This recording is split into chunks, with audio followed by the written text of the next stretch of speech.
करना चाहिए।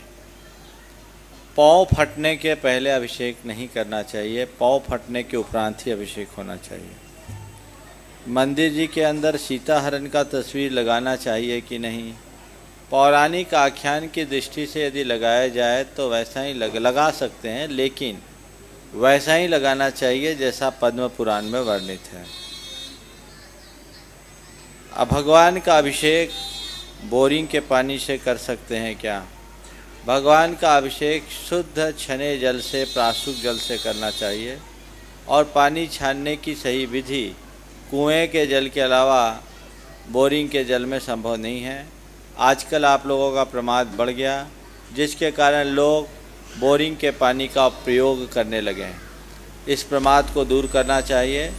आजकल एक दूसरी व्यवस्था बन गई है जहां पानी की कुएं की समस्या है। 20 इंची की बोरिंग आप कर लीजिए, उसमें 18 इंच की केसिंग डल जाती है, उसमें आपका मोटर भी लग जाता है और बाल्टी जाने की भी गुंजाइश रहती है। एक छोटा सा कुआं होगा, आपके लिए प्राशुक जल मिलेगा। भगवान के अभिषेक के लिए, व्रतियों के लिए शुद्ध विधि से आप जल निकाल भी सकते हैं और अपना सारा काम कर सकते हैं, लेकिन इस तरह का प्रमाद करना उचित नहीं है। भोजन कितने बजे तक करना चाहिए? कायदे से सूर्यास्त के कम से कम 1 घड़ी पहले पूरा हो जाना चाहिए, लेकिन जैनियों की रात तब तक नहीं होती जब तक उनका भोजन नहीं हो जाता है ना। ये गलत बात है। आजकल के समय में 6:30 बजे तक तो एकदम बंद हो ही जाना चाहिए। अगर ये करते हैं तो ये आप लोगों का प्रमाद है। भगवान की फ़ोटो और तस्वीर की आरती घर पर क्यों नहीं कर सकते? देखो, तस्वीर पूजनीय नहीं होती, हम प्रतिष्ठित प्रतिमाओं की ही पूजा अर्चा करते हैं। आज जिस तस्वीर की आप आरती उतार रहे हैं, कल वो तस्वीर फट जाए, नष्ट हो जाए तो गड़बड़ हो जाता है। दूसरी बात, मैं तो आपसे कहूँगा कि तीर्थंकर आदि की प्रतिमाएं, फ़ोटोएँ, मुनियों की फ़ोटो आदि भी ज़्यादा घरों पर नहीं लगानी चाहिए, क्योंकि उन फ़ोटोओं के सामने आप अनेक प्रकार की क्रियाएं करते हैं जिससे अभिनय भी हो जाता है। ये अभिनय ठीक बात नहीं है, इसलिए इसको ध्यान रखकर करना चाहिए। हम लोगों के द्वारा किए अच्छे और बुरे कर्म का मूल्यांकन कहाँ होता है, जबकि जैन धर्म में ईश्वर या और परमात्मा जैसी कोई चीज़ नहीं है। देखिए, बड़ा प्रश्न है। स्वयं का बोध ही परमात्मा है तो फिर ऐसी कौन सी जगह है, मार्ग है कि अगर हम बुरा करेंगे तो बुरा जरूर होगा? ये तय कौन करता है, हमारे ग्रह नक्षत्र या स्वयं हम? बहुत गहरा प्रश्न पूछा है, और इस प्रश्न में पूरे कर्म सिद्धांत का सार समाहित है। ये बात मान करके चलना चाहिए कि हम किसी ऐसी ईश्वर या उस जैसी किसी शक्ति के अधीन नहीं है जो हमारे निर्माण या विनाश की गाथा लिखता हो, जो हमारा संपोषण करता हो, संहार करता हो, जो हमें पुरस्कृत करता हो या दंडित करता हो। जैन परंपरा के अनुसार संसार के जितने भी प्राणी हैं वे सब के सब अनादि से कर्मों से बंधे हुए हैं। जैसे स्वर्ण पाषाण प्राकृतिक रूप से सोना स्वर्ण पाषाण में पाया जाता है, वैसे ही ये आत्मा भी संसार में अनादि से कर्म से लिप्त ही है, और ये कर्म हमारे साथ बना हुआ है। और जब इस कर्म का उदय आता है तो हमारे अंदर विकार होते हैं, और विकार होने के कारण फिर नए कर्म का बंध होता है, और बंधा हुआ नया कर्म फिर कालांतर में फल देता है, हमारे भीतर विकार उत्पन्न करता है, और विकार से कर्म होते हैं। जैसे बीज से वृक्ष और वृक्ष से बीज बनता है, वैसे ही कर्म से विकार और विकार से कर्म की ये परिपाटी अनादि से चली आ रही है। और जब तक जीव का अज्ञान कायम रहता है तब तक ये परिपाटी कायम रहती, इस परिपाटी को नष्ट नहीं किया जा सकता। कर्म राग देश से कर्म, ये चक्र चलता है। आचार्य कुंद ने संसार चक्र के परिभ्रमण का उल्लेख करते हुए 3 गाथाओं में बहुत रोचक तरीके से बताया है कि जो खलु संसारत्थो जीवो तत्तो होदि परिणामो, परिणामादो कम्मम कम्मादो होदि गति सुगति, गति मधिगदस्स देहो देहादो इंद्रियानि जायन्ते, तत्तो विषय गहनम तत्तो रागो व दोषो वा, यदि जिनवरे ही भनियम जीवस होई एवं संसार चक्रवालम्बी, यदि जिनवरे ही भनियम अनाहि निहिनो सनिहिनो वा। कि जो भी संसार का प्राणी है, जो खलु संसार अथो जीवो तत्तो होदि परिणामो, उस संसारी प्राणी के राग देश रूप परिणाम होते हैं।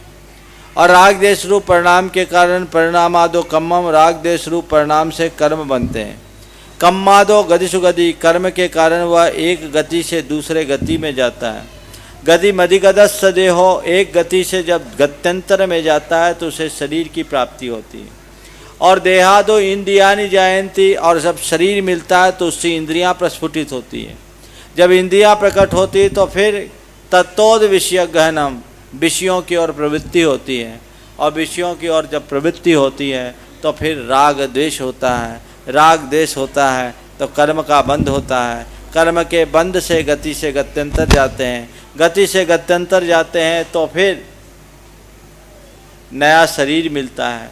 नए शरीर से इंद्रियां प्रकट होती है।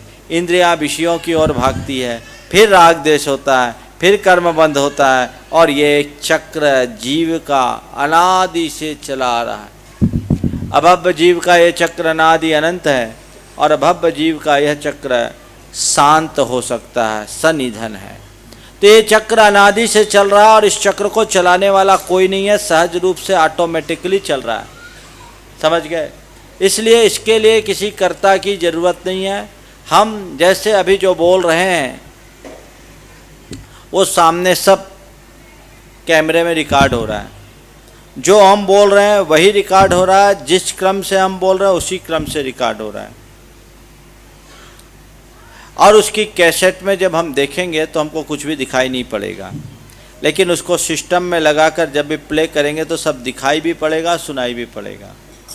जो सिस्टम इस कैमरे में, वही सिस्टम हमारे साथ है। हम अपने मन से, हम अपने वचनों से और हम अपने शरीर से 24 घंटे अनेक प्रकार की प्रवृत्तियां करते रहते हैं। जैसी प्रवृत्तियां करते हैं वैसे कर्म के संस्कार हमारी आत्मा में अंकित हो जाते हैं। और वही कर्म के संस्कार कालांतर में अच्छा और बुरा फल प्रदान करते हैं। जब हमारी सोच, हमारी वाचिक प्रवृत्ति और हमारी शारीरिक प्रवृत्तियाँ, यानी हमारी मन वचन काय की क्रियाएं ठीक होती है तो उससे अर्जित होने वाले कर्म के संस्कार अच्छे होते हैं, जिसे हम शास्त्रीय भाषा में कहते हैं कि वो पुण्य कर्म का आश्रव कराते हैं। और इसके विरुद्ध है, जब हमारी मन वचन काय की अशुभ प्रवृत्तियाँ होती है तो उससे पाप कर्म का आश्रव होता है। पाप कर्म हमारी आत्मा से बंधते हैं तो उसका बुरा परिणाम मिलता है और पुण्य कर्म का परिणाम अच्छा मिलता है। ये ऑटोमेटिक सिस्टम है। समझ गए? तो जैसा जो हम यहाँ एक्शन कर रहे हैं वो उसमें रिकॉर्ड हो रहा है। ठीक ऐसी जैसी हमारी प्रवृत्ति है वैसे संस्कार हमारे आत्मा से जुड़ते हैं। यहाँ तो आप एक सिस्टम है आपके पास कि कोई भी चीज़ अच्छी लगे उसको बार बार रिवर्स कर सकते हैं, जो अच्छी न लगे उसे फॉरवर्ड कर सकते हैं। पूरे के पूरे डाटा को डिलीट करने की भी व्यवस्था आपने बना रखी है। लेकिन भीतर के साथ ऐसा कोई संबंध नहीं है कि अच्छे दिन को बार बार रिवर्स कर लो, बुरे दिन आए तो फॉरवर्ड कर लो और ज़्यादा आए तो उसको डिलीट कर दो। ऐसा कोई सिस्टम नहीं है, चलता है। और एक डिफरेंस और है, यहाँ बोलने वाला और है, रिकॉर्ड करने वाला कोई और है। रिकॉर्डिंग किसी और की हो रही है, रिकॉर्ड करने वाला कोई और है। लेकिन भीतर में जिसकी रिकॉर्डिंग हो रही है वो खुद रिकॉर्ड कर रहा है। ऑटोमेटिक रिकॉर्डिंग के सिस्टम है। और यहाँ एक और अंतर है, जिस समय रिकॉर्डिंग है उस समय प्ले नहीं, जिस समय प्ले है उस समय रिकॉर्डिंग नहीं। लेकिन यहाँ रिकॉर्डिंग भी चल रही है और प्ले भी साथ साथ चलता आ रहा है। और ये सब ऑटोमेटिक है, किसी अन्य की कोई ज़रूरत नहीं है। समझ गए? तो ये परमात्मा का हमारे साथ संबंध ऐसा बना हुआ है और ये चला। परमात्मा कोई और शक्ति नहीं, हम ही अपने आप में परमात्मा है। हम ही अपने स्वयं के नियंता हैं। किसी बाह्य शक्ति की उसमें किसी भी प्रकार की कोई भूमिका नहीं है। हमारा लेखा जोखा रखने वाला कोई और नहीं है। कहीं हमारी और कोई फाइल नहीं है जो हमारा हिसाब किताब रखे। सब हमारे भीतर है। इसलिए अपना उद्धार करना चाहते हो तो अपनी करनी को सुधारो। क्या कहा? अपना उद्धार करना चाहते हो तो अपनी करनी को सुधारो। एक बार एक व्यक्ति ने हमसे, एक प्रोफेसर थी दर्शन शास्त्र की, उसने मुझसे कहा, महाराज जी आपके जैनियों की सब बातें हमको बहुत अच्छी लगती हैं, लेकिन एक बात समझ में नहीं आती कि जैन लोग ईश्वर को तो मानते पर ईश्वर कर्तृत्व को क्यों नहीं मानते। ईश्वर कुछ करता है ऐसा क्यों नहीं मानते। देखिए ना, हम पर ईश्वर ने कितनी बड़ी कृपा की। मेरे पति की दोनों किडनियां फेल हो गई थी, मेरे पति की दोनों किडनियां फेल हो गई थी, ईश्वर ने उसे ठीक कर दी। मैंने कहा मैडम अगर ये बात है तो मुझे आपके ईश्वर पर संदेह। मैंने उनसे कहा कि यदि ये बात है तो मुझे आपके ईश्वर पर संदेह। बोले क्या? मैंने पूछा कि यदि आपके ईश्वर को किडनी ठीक ही करनी थी तो खराब क्यों की? जब उसे ठीक ही करना था तो खराब क्यों की? ईश्वर न ठीक करता है न खराब करता है। फिर उन्होंने दूसरा प्रश्न पूछा, महाराज जी अगर यही बात है तो आपके यहाँ ईश्वर की उपासना क्यों? जब ईश्वर कुछ नहीं करता, भगवान हमारा न लेते हैं न देते हैं, तो ईश्वर की उपासना क्यों? मैंने उनसे पूछा आप दर्पण देखते हो? बोले देखते हो। बोले क्यों देखते हो? बोले इसलिए कि चेहरे में कोई दाग धब्बा ना हो। बोले अच्छा, तो मतलब ये है कि आपके चेहरे के धब्बे को दर्पण साफ कर देता है? मैंने पूछा आप दर्पण देखते हो? देखती हूँ। क्यों देखती हो? बोले इसलिए कि चेहरे में कोई दाग वाग ना हो। हमने कहा अच्छा, दर्पण आपके चेहरे के दाग को साफ कर लेता? बोले नहीं महाराज, दर्पण हमारे चेहरे को साफ नहीं करता। दर्पण में हम अपनी धब्बे को देखकर स्वयं अपने हाथ से छाप कर लेते हैं। मैंने कहा बस यही भूमिका हमारे भगवान की है। भगवान वो दर्पण है जिसमें हम अपने अंदर के दाग धब्बे देखते हैं और विशुद्धि से उसे साफ कर लेते हैं। समझ गए? तो अन्य किसी कारक और कर्ता की कोई आवश्यकता नहीं है। स्वयं कृतम कर्म यदात्मना पुरा फलम तदीयम लभते शुभाशुभम परेण दत्तम यदि लभते स्फुटम स्वयं कृतम कर्म निरर्थकम तदा। हम जो भी कुछ कर्म करते हैं उसका फल हम ही भोगते हैं, कोई दूसरा नहीं। इस बात को ध्यान में रखें। पूछा है ऐसी कौन सी जगह है, मार्ग है कि अगर हम बुरा करेंगे तो बुरा जरूर होगा, ये तय कौन करता है? मैं समझता हूँ मेरे उत्तर से आपको संतुष्टि मिल गई होगी। हमारे ग्रह नक्षत्र या स्वयं हम, अगर ग्रह नक्षत्र करेंगे तो ईश्वर को जरूर मानना चाहिए, अगर हम तो स्वयं हम ईश्वर हैं। उलझन सुलझाएं, उलझने की कोई ज़रूरत नहीं है। ये ग्रह नक्षत्र का प्रसंग आ गया तो एक बात मैं ज़रूर आप लोगों से कह देना चाहता हूँ। ये ग्रह नक्षत्र को लेकर के समाज में बहुत बड़ी भ्रांतियाँ फैल गई है और ज्योतिष की ऐसी उल्टी पुल्टी व्याख्या है जिसका मूलभूत जैन धर्म से कोई संबंध नहीं है। मैं आपको बताऊं कि हमारे जीवन में ग्रह नक्षत्रों हमारा कुछ भी नहीं करते। मैं अपनी बात को दोहरा रहा हूं। यहाँ ज्योतिष के ज्ञानी भी बैठे हैं, थोड़ा ध्यान से सुनना। ग्रह नक्षत्र हमारे जीवन में कुछ भी बिगाड़ सुधार नहीं करते। लोगों की ये धारणा है कि मुझे अमुक ग्रह परेशान कर रहा है, ये भ्रांत धारणा है। ग्रह नक्षत्र हमारा कुछ नहीं करते तो महाराज क्या ज्योतिष सिद्धांत गलत है? ज्योतिष सिद्धांत गलत नहीं है, ज्योतिष की समझ गलत है। जो ज्योतिष को ठीक ढंग से समझते हैं ये फालतू टोटकेबाजी में नहीं लगते। मैं इसको स्पष्ट करना चाहता हूं, इसको आप लोग बहुत अच्छे से समझें। आजकल ज्योतिषियों की दुकानें बहुत गंभीर हैं, बहुत ज़्यादा जल पड़ी है। एक बार ऐसा हुआ, एक ज्योतिषी था, वो तोता पाले हुआ था और तोते के माध्यम से लोगों का भविष्य बताया करता था। एक रोज़ ऐसा हुआ कि 2 बजे तक एक भी ग्राहक नहीं आया। 2 बज गए, एक भी ग्राहक नहीं आया तो सोचा चलो आज मैं ही अपना भविष्य देख लूँ कि आज ग्राहक आएगा कि नहीं आएगा। 2 बज गए, एक भी ग्राहक नहीं आया, सोचा मैं ही अपना भविष्य देख लूँ, कोई ग्राहक नहीं आएगा तो आएगा। और इस ख्याल से जब उसने तोते को निकाला, तोता ने उसका एक पर्ची निकाला, उस पर्ची पर लिखा था बदमाशी का धंधा बंद करो। ये धंधा चालू हो गया आजकल। ये बड़ी विचित्र हाल है। ज्योतिष की समझ सही रखिए। क्या है? एक विज्ञान है, यत् पिंडे तद ब्रह्मांडे। जो तत्व हमारे शरीर में है वे ही तत्व पूरे ब्रह्मांड में, और ब्रह्मांड में जो कुछ भी है वो एक प्रकार की ऊर्जा का ही फ्लो है, एनर्जी का फ्लो है।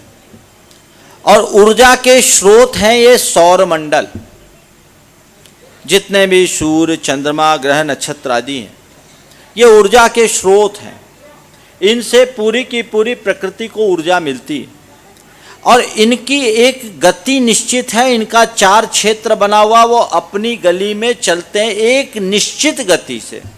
इसलिए आज से 1000 वर्ष बाद का भी अगर पंचांग बनाना है तो बनाया जा सकता है, क्योंकि उनकी चाल तय। तो जब ये मूव होते हैं तो इससे ब्रह्मांड का जो ऊर्जा तत्वों का समीकरण है वो बदलता है, और ब्रह्मांड के तत्वों के समीकरण के परिवर्तन से हमारे शरीर के समीकरण तत्व रसायनों का समीकरण जब गड़बड़ा जाता है तो मामला उलझता है। उनके माध्यम से जब वो चलते हैं तो उस ब्रह्मांड का रसायन बदला, ब्रह्मांड के रसायन से हमारे शरीर के रसायनों का समीकरण बदला, तो कर्म और आत्मा का जो संबंध है वह भी एक रासायनिक संबंध है। उससे हमारे कर्मों की स्थितियों में परिवर्तन आ जाता है, और कर्म दशा जब प्रभावित होती है तो हमारी भाव दशा प्रभावित हो जाती है। उससे हमारे जीवन में अच्छा बुरा फलाफल होता है। ये है मूल सिद्धांत। तो हमारे ज्ञानियों ने एक विज्ञान विकसित किया था ज्योतिष विज्ञान के रूप में। उन्होंने जाना कि ये हमारे तत्वों के समीकरण में उलटफेर का अंदाज हम कैसे लगा सकते हैं। तो ये इनकी गति फिक्स है। सूर्य चंद्रमा आदि जितने ग्रह नक्षत्र हैं इनकी गति निश्चित है। तो इनकी गति निश्चित है, तो इस हिसाब से गोचर बनाया उनने, एक चार्ट बना दिया जिसको आप जन्म पत्री जन्म कुंडली बोलते हैं, कि जिस समय ये बच्चा जन्म लिया, ये जातक जन्म लिया, उस समय कौन ग्रह कहाँ पर था, और उस समय जो ग्रह नक्षत्र थे उसके हिसाब से इस व्यक्ति के अंदर के रसायनों का समीकरण क्या होगा, और ये कितने कितने साल में इन ग्रहों की क्या क्या दशा होगी, उस दशाओं के साथ रसायनों में परिवर्तन आएगा, और परिवर्तन आएगा तो इस व्यक्ति के व्यक्तित्व पर वैसा असर होगा। वो एक विज्ञान विकसित हुआ। तो कह दिया भाई एक बोलचाल की भाषा में कि इसका अभी शनि वक्री है, तो राहु का असर है, तो केतु का असर है, तो मंगल का असर है, कि जितने ग्रह नक्षत्र हैं उन सबको जोड़ दिया गया। तो बाद में लोगों ने क्या किया, इस ज्योतिष के मूल को भूलकर कर्म कांड शुरू कर दिया और इन ग्रह नक्षत्रों को ही पूजना शुरू कर दिया। और जब ग्रह नक्षत्रों को पूजने लगे तो ग्रह नक्षत्रों की पूजा के नाम पर लोगों के धंधे चलने लगे। तो ज्योतिषियों ने इसको खूब बढ़ावा दिया।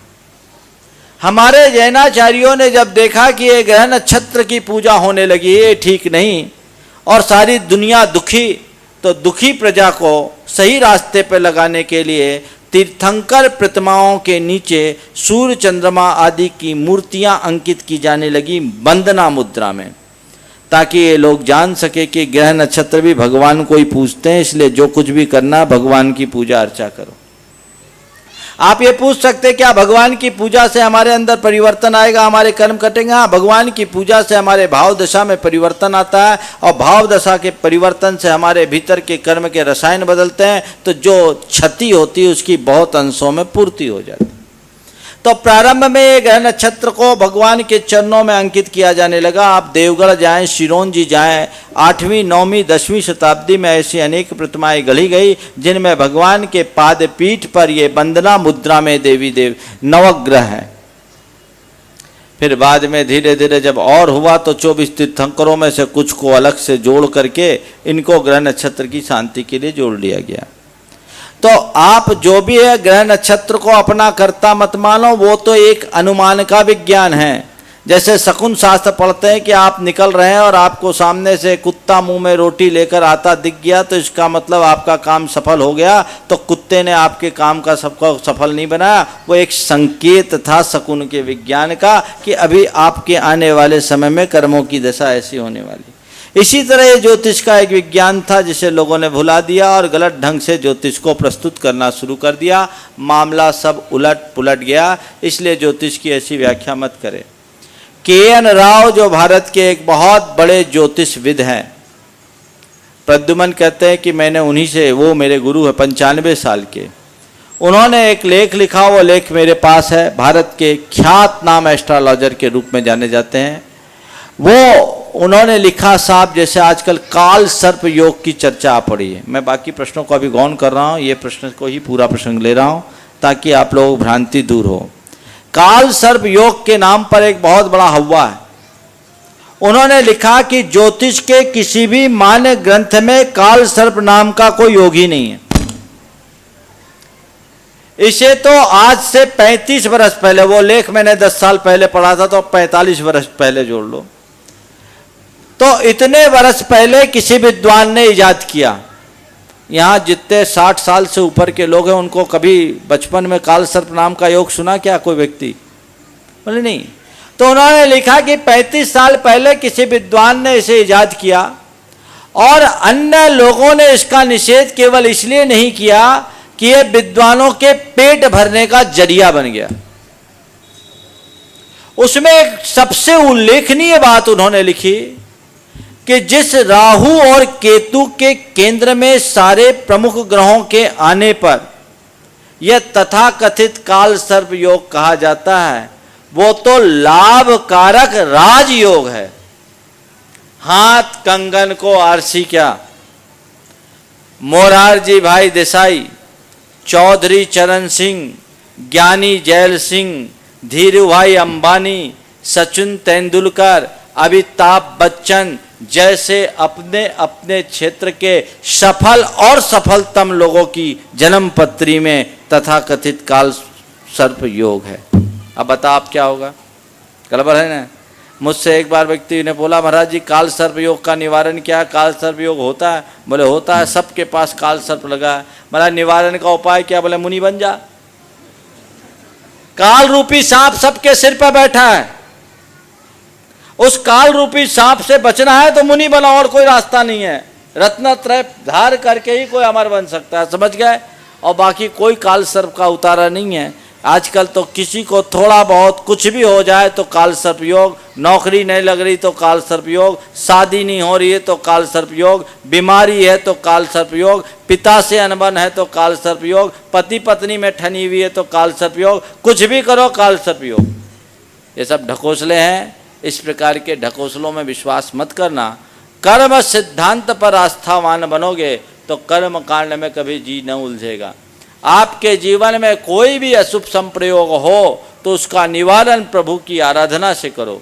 नमोकार मंत्र जपो, भगवान का नाम लो, परमेष्टि की पूजा करो। तुम्हारा अशुभ बहुत संभव है शुभ में परिवर्तित हो जाए, और भले तुम्हारा संकट न टले, पर भगवान की पूजा भक्ति का प्रताप ये होगा कि वह तुम्हें संकट में संभाल लेगा, और अगर संकट में संभल गए तो भी तुम्हारा काम बहुत हो गया। सहन शक्ति तुम्हारे भीतर प्रकट होगी। इसलिए इन सब बातों में उलझना कतई उचित नहीं है, समझ गए?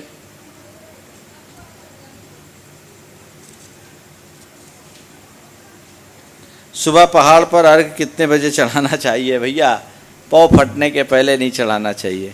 अब लोग चढ़ जाते हैं जल्दी, अंधेरे में ही अर्घ चढ़ाते हैं। मैं क्या कहूँ महाराज, जैसे तैसे तो चढ़ते हैं, वैसे क्या करें?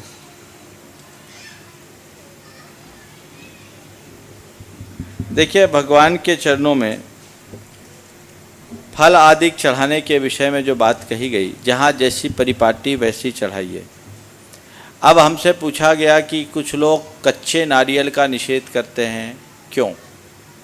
मेरी दृष्टि में भगवान के चरणों में परिपक्व चढ़ाना चाहिए, अपक्व नहीं चढ़ाना चाहिए। कच्चा नारियल कच्चा है और पक्का नारियल पक्का है, और परिपक्व नारियल है, समझ गए? परिपक्व जो होता है परिपूर्ण होता है। आप देखो, कच्चे नारियल को फोड़ोगे तो दो भाग हो जाएंगे, होंगे ना? कच्चे नारियल को आप पटक के फोड़ोगे तो दो टुकड़े हो जाएंगे। सूखे नारियल को पकड़ो फोड़ोगे तो उसके अंदर का गोला साबुत आएगा, अखंड आएगा, समझ गए? तो ये भगवान के चरणों में परिपक्व को चढ़ाओ, जो कभी टूटे नहीं, कभी नष्ट ना हो। और फिर वो जो आप सूखा नारियल चढ़ाओगे तो बजता है, बजता है ना, तो बजता है भेद विज्ञान का प्रतीक है। जैसे नारियल अलग और उसका गरीगोला अलग और उस पर का कवच अलग, वैसे ही ये कवच शरीर अलग और आत्मा अलग। हम भेद विज्ञानी के चरणों में वो चढ़ाएं तो सबसे अच्छा ये होता है, समझ गए? इनमें उलझो मत, जहाँ जो परिपाटी है वही चढ़ाओ। घर में पीपल का पेड़ बढ़ने लगे तो उसका क्या करें? हम क्या करें? घर में मंगल कलश इकट्ठा हो जाए तो क्या करें? इकट्ठा क्यों करते हो? दूसरे को दे दो, उसके घर में मंगल हो जाएगा। घर में जिनवानी इकट्ठी हो जाए, एक प्रश्न पूछते हैं, सबको जानकारी में आना चाहिए। जिनवानी, पत्र पत्रिकाएं और अन्य धार्मिक चीज़ें जब इकट्ठी हो जाए तो क्या करें? लोग मंदिर में ला के रख देते, अपने घर का डस्टबिन बना दिया है। ये गलत बात। इसका एक उपाय है सागर में सिद्धायतन एक स्थान है, ब्रह्मचारी राकेश जी उसे चलाते हैं। उन्होंने रिसाइकलिंग की एक व्यवस्था बनाई।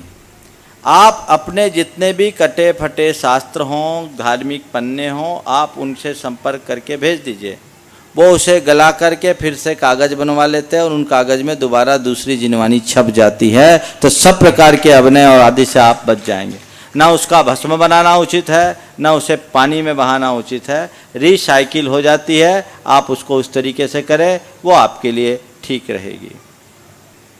प्राचीन श्री जिनबिंब में और वर्तमान श्री जिनबिंब में क्या अंत धारणा क्या है? देखिए, प्राचीन होती है जिसकी पूजा अर्चा एक लंबे समय से करते आ रहे हैं। कहते हैं ना, ओल्ड इज गोल्ड। हालांकि जिनबिंब तो जिनबिंब है, अगर आपके भावों में अतिशय है तो सब ठीक है। लेकिन जो अति प्राचीन जिन प्रतिमाएँ होती है, उनके प्रति एक अलग एक तो आकर्षण होता है, उसका ओरा बहुत तेज होता है, उसका अभी आप देखेंगे तो बहुत हाई लेवल पर होता है। जैसे यहाँ पर पद्म आदिनाथ भगवान, पार्श्वनाथ भगवान और चंद्र प्रभु हैं, इनकी एनर्जी नापी गई, बहुत हायर लेवल की एनर्जी है और उसका अनुभव आप वहीं कर सकते हैं। आजकल तो एनर्जी की फ़ोटोज़ खींच ली जाती हैं, तो एक व्यवस्थाएं हैं ऐसी। तो ये उनका अपना प्रभाव, जहाँ वर्षों से जिनकी पूजा अर्चा आप कर रहे हैं, तो वहाँ का कॉस्मिक पावर और वहाँ का एनर्जी का फ्लो बहुत ज़्यादा होता है। वो हमारी चेतना को प्रभावित करती है और उससे हमको लाभ मिलता है। हालांकि जिन बिंब का महत्व नहीं है, महत्व तो जिन बिंब के अंदर छिपी वीतरागता का है। वीतरागता नई हो तो और पुरानी हो तो सब में समान होती है। यह हमारी दृष्टि पर है कि हम उसे किस प्रकार से ले सकते हैं। चले, अब आपका समय हो गया, यहीं पर विराम। जो प्रश्न शेष रह गए वे कल तक प्रतीक्षा करें, आगे की कार्रवाई करें।